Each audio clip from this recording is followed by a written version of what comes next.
Friends, ఏదైనా competitive ఎగ్జామ్లో success సాధించాలంటే బుక్స్ అనేవి చాలా చాలా ఇంపార్టెంట్ ఫ్రెండ్స్. సో మనం పుస్తకాలు తీసుకొని వాటిని కనుక కరెక్ట్గా చదివి రివైజ్ చేసినామంటే మనకు ఉద్యోగం వచ్చుడు పక్కా అనమాట. సో రైల్వే ఎగ్జామ్ను క్రాక్ చేయాలంటే ఒక 5-6 పుస్తకాలు కనుక చదివేస్తే అయిపోతుంది ఫ్రెండ్స్.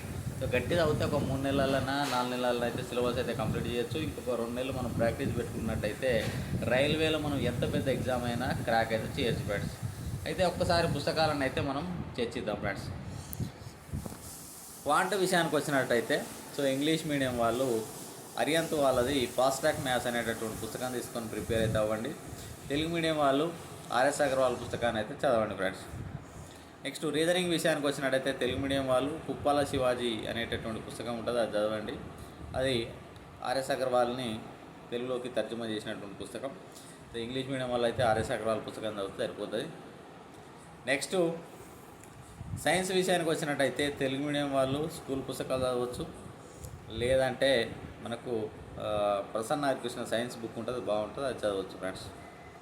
సో ఇంగ్లీష్ మీడియం వాళ్ళకు లూసెంట్ సైన్స్ లా ఉన్నటువంటి పుస్తకం ఉంటుంది, అది చదవచ్చు. నెక్స్ట్ జీకే విషయానికి వచ్చినట్టయితే ఇంగ్లీష్ మీడియం వాళ్ళు అయితే అరియంత్ పుస్తకాన్ని అయితే చదవండి, లేటెస్ట్ వచ్చిందని తీసుకొని. నెక్స్ట్ తెలుగు మీడియం వాళ్ళు వచ్చినట్టయితే హైటెక్ విజయ రహస్యం బుక్ అనేది బాగుంటుంది, అందులో చాలా మంచి కంటెంట్ ఉంటుంది. సో ఆ పుస్తకాన్ని తీసి అయితే చదవచ్చు friends. Next previous questions practice చేయని కోసం అని చెప్పేసి ఇంగ్లీష్ మీడియం వాళ్ళైతే కిరణ్ పబ్లికేషన్స్ పుస్తకాలు అయితే తీసుకోండి.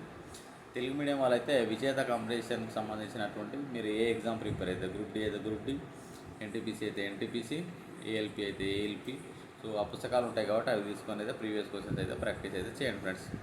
అదేవిధంగా మీరు ఆన్లైన్లో ప్రాక్టీస్ చేయడానికి అవసరం అని చెప్పేసి తెలుగు మీడియం వాళ్ళకు టెక్స్ట్ బుక్ యాప్ ఉన్నది, ఇంగ్లీష్ మీడియం వాళ్ళు టెక్స్ట్ బుక్ని యూజ్ చేసుకోవచ్చు. అడ్డా 24/7, ఆలివ్ బోర్డు, రకరకాల యాప్స్ అయితే ఉన్నాయి ఫ్రెండ్స్. దాంట్లో మనం రోజు టెస్ట్లు ఇస్తూ ఉంటే మనకు మంచి స్కోర్ అయితే రావడం అయితే జరుగుతుంది. ఇంకోటి ఏంటంటే చదవడం కంటే ఎక్కువగా ఎగ్జామ్స్ ఇవ్వడం అనేది చాలా చాలా ఇంపార్టెంట్.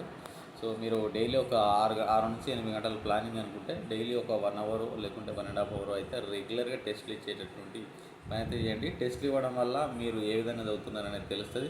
అదేవిధంగా మీకు చదవాల్సినటువంటి ఇంట్రెస్ట్ అనేది పెరుగుతుంది friends. Okay friends, thank you. ఈ వీడియో నచ్చిందని అనుకుంటున్నా. వీడియో నచ్చితే లైక్ చేయండి, ఫ్రెండ్స్ కూడా షేర్ చేయండి. సో మన యూట్యూబ్ ఛానల్ కొత్తగా చూస్తున్న వాళ్ళు తప్పకుండా సబ్స్క్రైబ్ చేసుకోండి.